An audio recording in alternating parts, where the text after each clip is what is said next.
अगर आप भी चाहते हैं कि डीजे बालकृष्ण म्यूजिक के ऑडियो वीडियो सबसे पहले आप तक पहुंचे, तो लाल बटन दबाकर चैनल को सब्सक्राइब जरूर कीजिए और हाँ, बेल आइकन को दबाना ना भूलें। अब एक बात और हम सुना दै छी। एते काल तो हम हिनकर ननद छलिए, हमारी छलखिन भौजी। अब हमारी भगलखिन कन्या, हम भए गेल हिनकर घर वाला। अब देखियो हमरा ई की कहे छै भाईजी, कनिए मॉनिटर से कनिए बुआ हटे। हां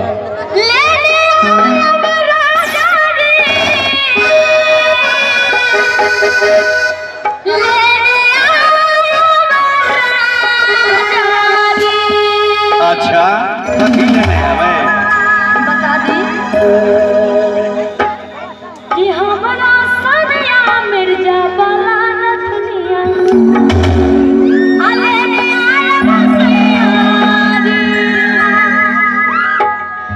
सानिया मिर्जा वाला नथुनिया, ओकर नथुनिया ले अहाँ के बड़ सेहनता लागल ये, लेकिन हमरा तो ओकरा से शक नफरत ये। हां एकटा कहावत छै, मुंह दुबर कनिया सबके कनिया। हमरा किछ कहते थपड़े बजा देते, कनी हमरा हमर पार्टी के छै, कनी हाथ उठा देबै त अहाँ सब। लेकिन हम अहाँ के लिए कहब, पहले अहाँ कहियो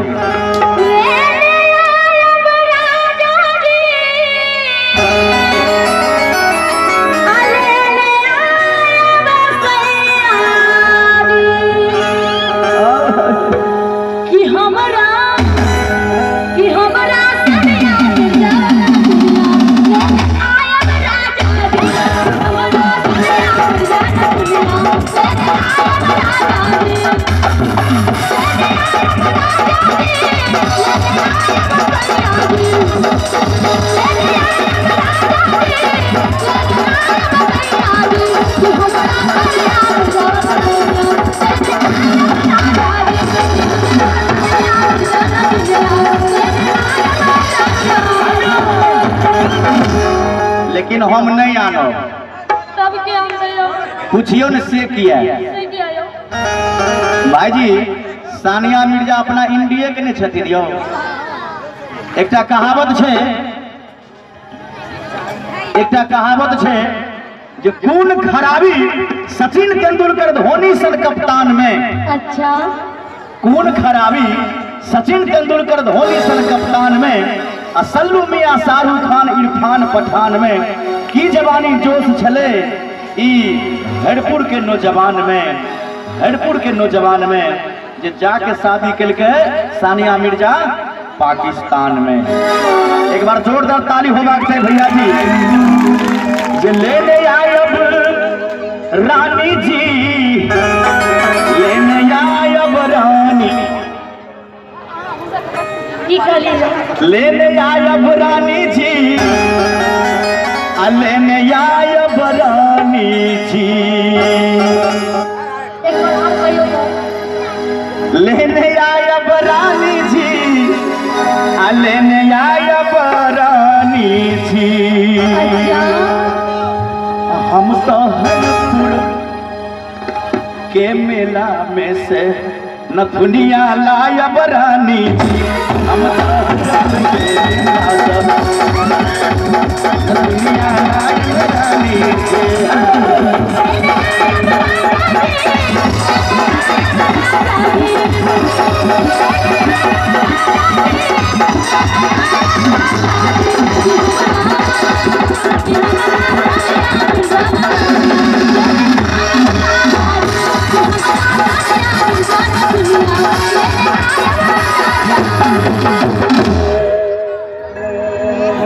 स्केल के चेंज कर लियो, सानिया मिर्जा बदल दियो। ले आया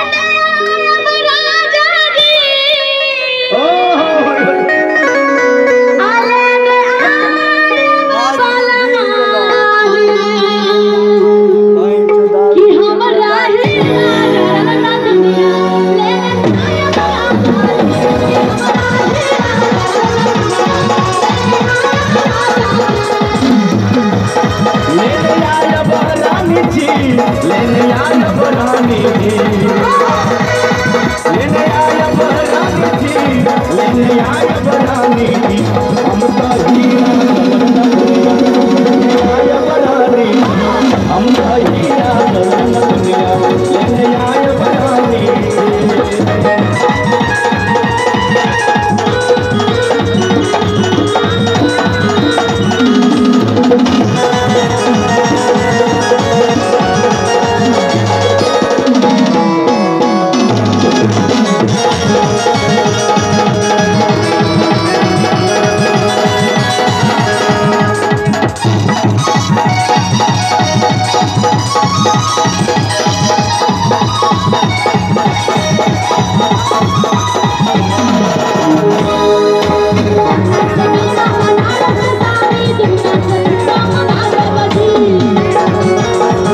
लहंगा के लहंगा बहेरी के गंगड़ी और रसना के कंगन गंगायब जी हम गंगायब रानी जी हम मंगायब रानी जी हम मंगायब रानी जी हम मंगायब रानी जी